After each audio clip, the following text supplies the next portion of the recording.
मित्रांनो, ॲपलची जी iPhone 17 series आहे ना, ती लॉन्च होऊन 6 महिने जवळ-जवळ झाले आहेत. एक गोष्ट सांगू का, जेव्हा ती लॉन्च झालेली ना, तेव्हा मी म्हटलेलं होतं, आमचे हिंदीचे व्हिडिओ वगैरे बघा, मराठीमध्ये सुद्धा केलं. मी म्हटलेलं की ह्या सगळ्या सीरीजमध्ये जर का तुम्ही प्रो मॅक्स किंवा हा बेस बघितला ना, तर माझ्या हिशोबाने आयफोन 17 वॉज स्टँड आउट. आणि स्टँड आउट 2-3 महत्त्वाच्या गोष्टी होत्या. एक तर तुम्हाला 128चा प्रोमोशन डिस्प्ले आल्यामुळं इट इज रिअल, म्हणजे तो एक सगळ्यात मोठी गोष्ट होती जी बेस व्हेरियंटमध्ये नसायची आणि ती आलेली आहे. A19 चिपसेट वगैरे, त्यामुळे सगळ्याच्या महत्त्वाच्या गोष्टी होत्या ना, सगळ्या आयफोन 17 मध्ये आल्या होत्या. जेव्हा लॉन्च झाला 83,000चा होता, आता 79,900 80,000च्या खाली आलाय. ऑफर्सच्या बरोबर बघितलं तर 75-76 हजारामध्ये मिळतो. पण तुम्हाला सांगू का, 6 महिन्यानंतर मला ऍक्च्युली वाटतंय की आयफोन 17 जो आहे ना, हा एक व्हॅल्यू फॉर मनी स्मार्टफोन झालाय. म्हणजे एक आयफोनला व्हॅल्यू फॉर मनी म्हणणं फार मोठी गोष्ट आहे. कधी फार रेअरली होतं. ये क्या सुन रहा हूं मैं?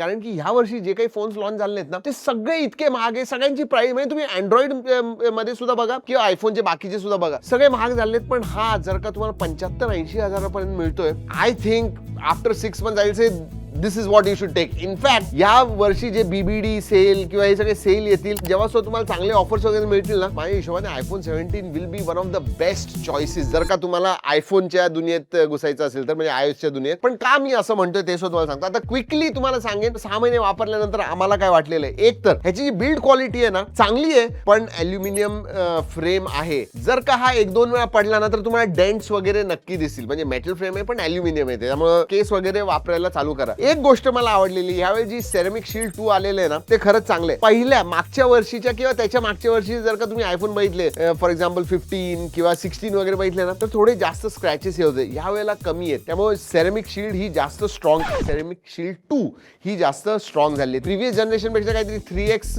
जास्त स्क्रॅच रेजिस्टन्स असं क्लेम केलेलं होतं ऍपलने. And I think it is quite good. तेवढंच नाही, IP68 येतं, 25 वॉटचं वायरलेस चार्जिंगचा सपोर्ट सुद्धा आलेला आहे. I think that is good enough. त्याच्यानंतर ऍक्शन बटन सुद्धा मिळते. All those things are there, so त्याचा युजफुल आहे. कॅमेरा बटन माझ्या हिशोबाने ज्यांनी सुद्धा आयफोन 16 सिरीज मधला कुठलाही फोन घेतला आणि कॅमेरा बटनच्या बद्दल तुम्ही विचारलं ना, तर ते तुम्हाला सांगतील की मला तर जास्त त्याचं काही, मी जितक्या वेळा वापरलेला आहे माझा आयफोन 17 प्रो मॅक्स, मी कधीही कॅमेरा बटन वापरलेलं नाही. So that in my view is not all that great. जर का मी डिस्प्ले बद्दल सांगायचं झालं, 6.3 इंच OLED पॅनल आहे. 120 हर्ट्ज प्रमोशन आल्यामुळे अतिशय स्मूथ वाटतो. 1:120 हर्ट्ज LTPO डिस्प्ले, त्यामुळे डिस्प्ले ॲब्सोल्युटली नो प्रॉब्लेम. पण हो, ब्राईटनेस 3000 निट्स ब्राईटनेस आहे, त्यामुळे जरी बाहेर तुम्ही गेला सनलाईट मध्ये बघितलं तरी तुम्हाला काही प्रॉब्लेम नाहीये. It is quiet a bright and sharp display. Anti reflective coating आहे. पण मी तुम्हाला सांगू का, मी S25 सिरीज वरती, S26 सिरीज वरती वापरलेले आहेत. जे सॅमसंग वरती अँटी रिफ्लेक्टिव्ह जितकं इफेक्टिव्ह आहे ना, तेवढं इफेक्टिव्ह नाही. आता सुद्धा तुम्ही जर का बघितलं, याच्यावरती लाईट पडला ना, तर रिफ्लेक्शन येतात. तर ते नावापुरतीच अँटी रिफ्लेक्टिव्ह मी म्हणेन. मल्टीमीडियासाठी हो, 6.3 इंच आहे, मोठा डिस्प्ले नाही, याचा कॉम्पॅक्ट आहे. पण स्पीकर्स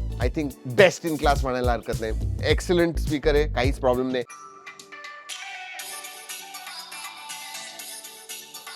परफॉर्मन्सच्या बाबतीत A19 चिपसेट येते मित्रांनो. एकच गोष्ट सांगेन परफॉर्मन्सच्या बाबतीत, म्हणजे GPU CPU वगैरे परफॉर्मन्स, मल्टीटास्किंग, हेवी गेमिंग काही प्रॉब्लेम नाहीये. पण थर्मल्सच्या बाबतीत ना थोडा गरम होतो. डेफिनेटली जास्त लॉंग गेमिंग सेशन्स वगैरे तुम्ही केले तर तुम्हाला थोडा गरम झालेला हा नक्की जाणवेल. त्याच्यामध्ये वेपर कूलिंग चेंबर नाहीये. वेपर कूलिंग चेंबर असतं तर थोडं डिस्पर्स लवकर झालं असतं, थोडा थंड राहिला असतं, हे लक्षात ठेवा. आता कॅमेरा, आयफोनचं सगळ्यात मोठी गोष्ट असते ती म्हणजे camera. And iPhone 17 is absolutely no different. Consistent camera मिळतो, नॅचरल स्किन टोन्स मिळतात. म्हणजे मी तुम्हाला अजूनही सांगू का, विवो, ओप्पोचे सुद्धा ना असे जबरदस्त 200 मेगापिक्सेल आणि क्वाड कॅमेरा सेटअप आणि हे आणि ते झाईस ऑप्टिक्स हे सगळं आलेलं आहे. पण जर का तुम्ही स्किन टोन्स बघायला गेला, तुम्ही एक पोर्ट्रेट काढला, एक कुठलाही आयफोनने, आयफोन 17 प्रो मॅक्स कुठलाही नाही का, आणि तुम्ही सगळ्यात अल्ट्रा फोन आहे ना त्याच्याबद्दल बरोबर कम्पेअर करा, दिसायला तो चांगला दिसेल. ओप्पो, विवोचे जे अल्ट्राचे फोन्स आहेत त्याच्यावरती पोर्ट्रेट. पण जेव्हा तुम्ही झूम इन वगैरे करता आणि स्किन टोन्स बघता,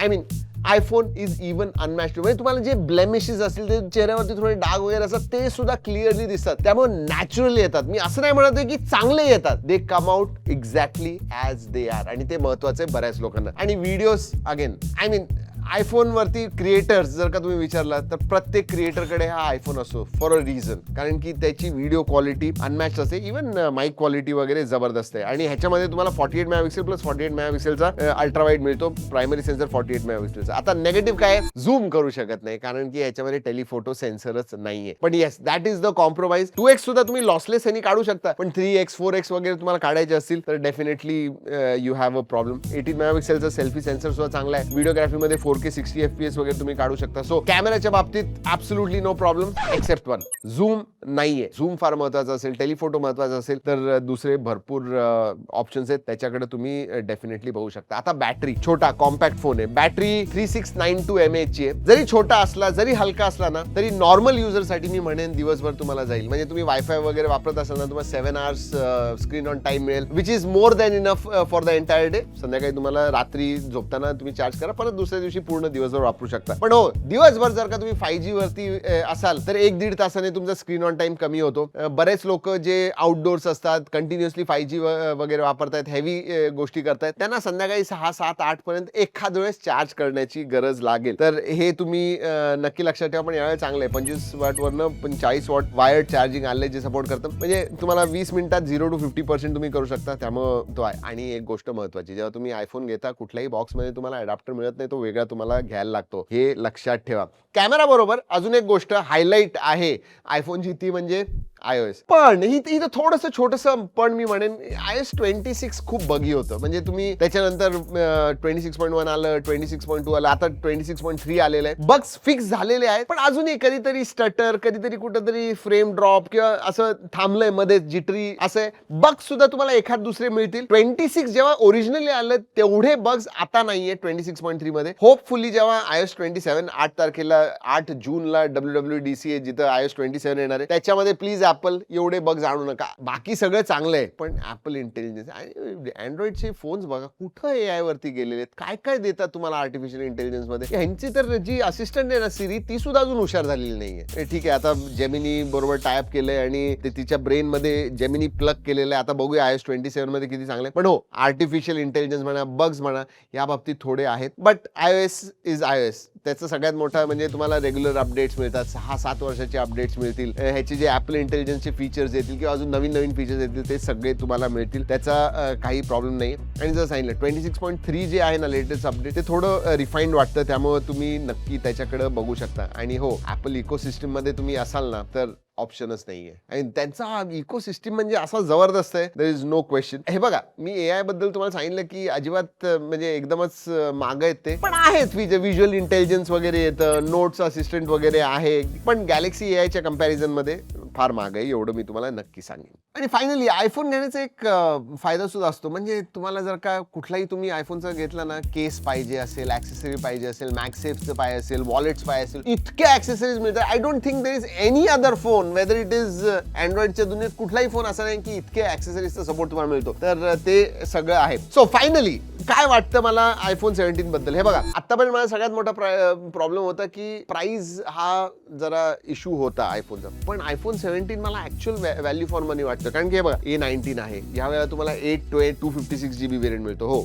बेस वेरियंटच त्यांचा 256 झालेला आहे, 8 GB रॅम मिळतं, डिसेंट बॅटरी आहे, iOSचे फीचर्स तर तुम्हाला माहिती आहे. फक्त एवढंच आय थिंक जर का आयफोन 17चं सांगायचं झालं ना, सगळ्यात मोठा मिस म्हणजे टेलिफोटो नाहीये त्यामध्ये. हे मी तुम्हाला नक्की सांगेन की टेलिफोटो नाहीये. आणि वेपर कूलिंग चेंबर परफॉर्मन्सच्या बाबतीत अगदी हेवी परफॉर्मन्स, हेवी गेमिंग वगैरे तुम्हाला करायचं असेल तर मग ते थर्मल्स थोडे जाणवतील. अदर देन दॅट छोट्या छोट्या गोष्टी आहेत, जसं AIचे जास्त सपोर्ट नाही, पण I think over a period of time ते सुद्धा त्याच्यामध्ये येईल. प्राइस चांगली आहे ह्या वेळेला, म्हणजे 83-84 ला लॉन्च झाला आणि जर का तुम्हाला 75-76 मध्ये मिळतोय. आणि जर का तुम्ही कम्पेअर केलं अँड्रॉइडच्या दुनियेत दुसरे फोन जे आहेत ते काय प्राइसला येतात, म्हणजे जे 60,000ला मागच्या वर्षी मिळत होते त्याचे जे आता 80-90 हजार झाले, त्यामुळे त्या मानाने iPhone 17 looks like a really good deal. 2025 मध्ये तो लॉन्च झालाय, पण 2026चा हा एक स्टँड आउट फोन असणार आणि असा विकला जाणार आहे.